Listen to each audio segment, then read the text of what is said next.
ఒకరోజు అహంకారం చెప్పింది నేనే శిఖరం, నాకన్నా ఎత్తు లేదు అని గర్జించింది.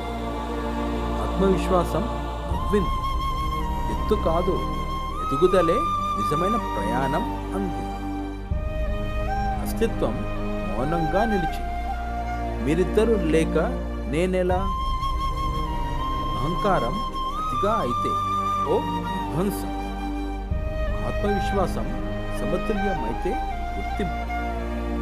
వివాదం చివరికి తేలింది. అహంకారం గోడలు కడుతుంది, ఆత్మవిశ్వాసం తలుపులు తెరుస్తుంది.